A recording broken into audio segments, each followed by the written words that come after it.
Hello' everyone, কি খবৰ আপোনালোকৰ? এগৰাকী মাকৰ ৰাতিপুৱা শোৱাৰ পৰা উঠাৰ পিছতে চিন্তা এটাই নহয়নে, ল'ৰা ছোৱালীক টিফিনত কি দিব।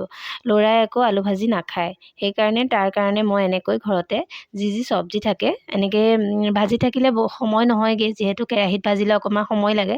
এনেকৈ যদি প্ৰেছাৰত দি দিওঁ, সকলোখিনি ধুনীয়াকৈ হুইচেল এটা মাৰি দিলে ধুনীয়াকৈ সিজি যায়।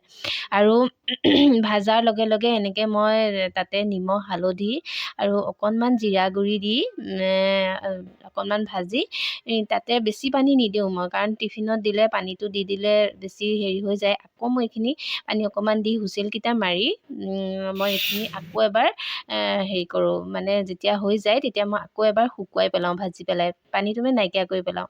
আৰু তেতিয়াহে মই এই টিফিনটোত দিলে মানে পানীটো ওলাই নাযায়। এনেকৈ দিওঁ আৰু এনেকৈ দিলে সি ৰুটি দুখন খায়। যিহেতু সি যায় 8টা বজাত আৰু ঘৰ পায়হি 3:30 বজাত। মানে গোটেই দিনটো স্কুলতে থকা নিচিনা হয়। আৰু ফল মূলৰ ভিতৰত ঘৰত থাকিলে ফল মূল পিছবেলা নাখায়েই, সেইকাৰণে ভাবোঁ এনেকৈ অকণমান দিলে সি খায়। মানে আপেল এটা কাটি এনেকৈ দি দিওঁ আৰু দুটুকুৰ। এয়া তাৰ টিফিন ৰেডি।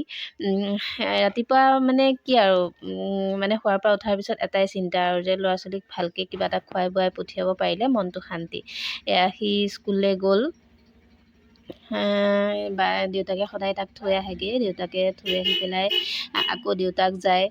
দেউতাকৰো অকণ কষ্ট হয়, যিহেতু তাক থৈ পেলাই আহি আকৌ দেউতাক যায়।